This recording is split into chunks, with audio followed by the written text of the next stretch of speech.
Hello friends, मैं हूं अजीज शेख। आप देख रहे हैं मूवी स्टॉक चैनल, जिस पर आज मैं बात करने वाला हूं एमसीयू की आने वाली पहली एनिमेटेड सीरीज व्हाट इफ के 3 एपिसोड के फर्स्ट रिएक्शन रिव्यू के बारे में, जिसे लेकर क्रिटिक्स और यूट्यूबर्स की क्या राय है। चलिए उन डिटेल्स पर बात करते हैं, साथ ही साथ इस पर भी कि क्या इस शो को डिज्नी प्लस हॉटस्टार पर हिंदी में रिलीज किया जा भी रहा है या नहीं। लेकिन इन सबसे पहले हर बार की तरह एक छोटी सी रिक्वेस्ट, जो है चैनल को सब्सक्राइब, वीडियो को लाइक और शेयर करने की।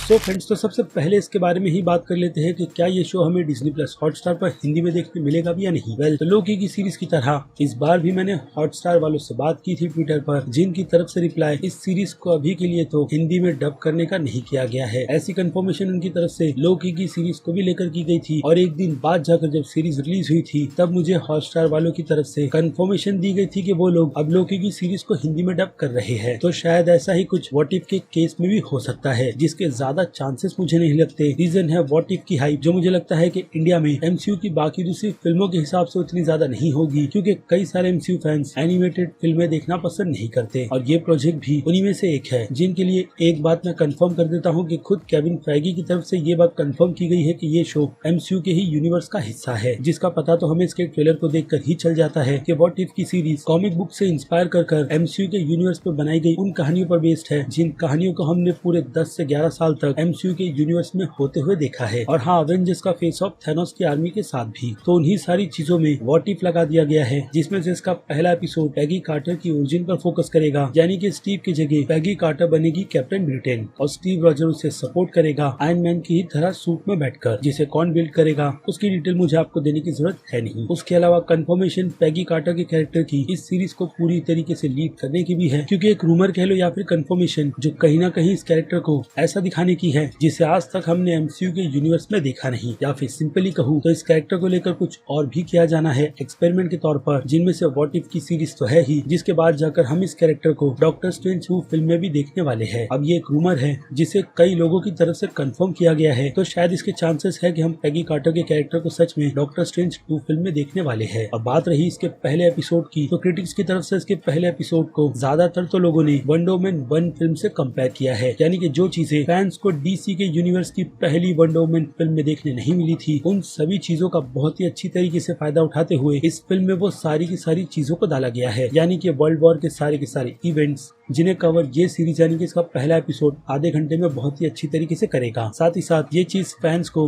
कैप्टन अमेरिका 1 फिल्म के वो सारे के सारे इवेंट्स भी दिखाएगी, जिन इवेंट्स को फिल्म में बहुत ही क्विकली स्किप कर दिखा दिया गया था। इसके अलावा क्रिटिक्स की तरफ से, खास करके ग्रेस की तरफ से, ये बात भी कही गई है कि एमसीयू के यूनिवर्स की ये पहली डिफरेंट स्टाइल की एनिमेटेड सीरीज हो सकता है कि डीसी के एनिमेटेड यूनिवर्स को बहुत ही अच्छी तरीके से मात देते हुए आगे निकल जाए, क्योंकि स्टोरी टेलिंग सच में इतनी ज्यादा स्ट्रॉन्ग है। अब जो डीसी फैंस हैं वो तो लॉयली डीसी के यूनिवर्स के एनिमेटेड की फिल्मों को ही सपोर्ट करेंगे, लेकिन अगर ईमानदारी से कहूँ तो डीसी के एनिमेटेड यूनिवर्स में फिलहाल तो अभी अच्छे कंटेंट आ रहे हैं, जिन्हें मैं भी बहुत ही ज्यादा एंजॉय कर रहा हूँ, और आई होप आप भी कर ही रहे होंगे। और जो लोग डीसी के एनिमेटेड फिल्म नहीं देखते हैं तो उन्हें भी उन फिल्मों को फॉलो अप करना चाहिए, क्योंकि सभी कंटेंट हम ऑडियंस के लिए ही स्टूडियो एंटरटेन करने के लिए बनाता है, जिसमें कंपैरिजन तो बिल्कुल भी नहीं होनी चाहिए। और अब अगर आप इसके आधे घंटे के एपिसोड्स को लेकर थोड़े से अपसेट हो, तो उसे भी लेकर क्रिटिक्स की तरफ से ये बात ही कही गई है कि ये आधे घंटे आपको कंप्लीट एंटरटेन करते हैं एक स्टोरी के हिसाब से, जो एमसीयू के इवेंट्स की फिल्मों को बहुत ही अच्छी तरीके से और काफी क्विकली कवर भी करते हैं। उसके बाद दूसरा एपिसोड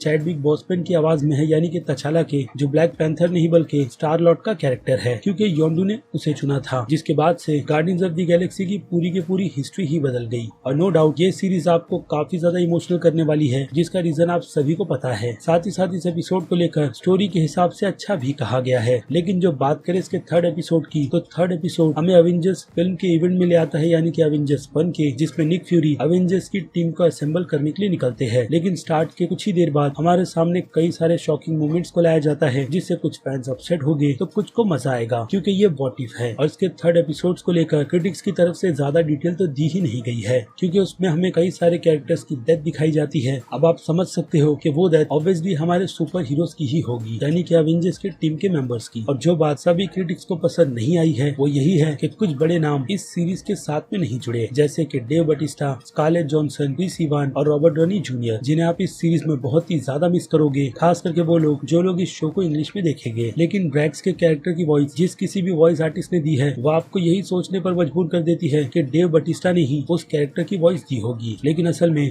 डेव बाटिस्टा से पूछा ही नहीं गया है, जिसके पीछे का रीजन तो मुझे भी क्लियरली नहीं पता, लेकिन हो सकता है कि डिज्नी वालों की तरफ से ये डिसीजन सिर्फ और सिर्फ सीरीज का बजट कम रखने के लिए लिया गया होगा। और अब बात करें कि इसकी रिलीज में हमें पहले कितने एपिसोड्स देखने मिलेंगे, तो मुझे चांसेस 3 एपिसोड्स के नहीं बल्कि 2 एपिसोड्स के ही लग रहे हैं, जैसा वांडा विजन के रिलीज के टाइम पर किया गया था, जिसके 3 एपिसोड्स को क्रिटिक्स को दिखाया गया था और टेलीकास्ट सिर्फ 2 ही एपिसोड्स किए गए थे। और बात रही इसके एनिमेशन स्टाइल की, तो इसके एनिमेशन स्टाइल की तो तारीफ हो ही रही है, क्योंकि एनिमेशन स्टाइल बहुत ही ज्यादा डिफरेंट और सीजीआई की मदद से कुछ हद तक रियल भी लगता है, जिन्हें देखकर क्रिटिक्स की मांग यही है, खास करके पैगी कार्टर के कैरेक्टर को लेकर, कि अगर उसे एमसीयू के यूनिवर्स में फिर से इंट्रोड्यूस करवाना है तो कुछ इसी तरीके के मूव्स के साथ करवाया जाए। बाकी अब बात करें इस पूरे के पूरे पहले सीजन के एपिसोड्स की, तो पहले सीजन में हमें 9 एपिसोड देखने मिलेंगे और दूसरे सीजन में भी 9, जिसका रीजन मैंने आपको उसकी पहले वाली वीडियो में अपडेट कर पूरी तरीके से दे दिया है। यानी कि अब वक्त है वीडियो को यहीं पर खत्म करने का और आपकी राय जानने का, जिसमें अगर आपको ये वीडियो जरा से भी पसंद आई है तो वीडियो को लाइक करना बिल्कुल भी मत भूलिएगा और हाँ, नीचे कमेंट भी। तो चलिए खत्म करते हैं वीडियो को यहीं पर। मैं हूँ अजीज शेख, आप देख रहे थे मूवी स्टॉक चैनल, जिसे अगर आपने अभी तक सब्सक्राइब नहीं किया है तो सब्सक्राइब कर लीजिए और बगल में बने हुए इस बेल आइकन के साथ साथ नोटिफिकेशन को भी ऑल पर क्लिक कर दीजिएगा। बाकी मैं मिलूंगा जल्दी आपसे दूसरी किसी वीडियो में किसी और फिल्म या फिर किसी और सीरीज के टॉपिक पर बात करते हुए। तब तक के लिए आप मेरे चैनल के बाकी दूसरे वीडियोस को एंजॉय कीजिए और टिल देन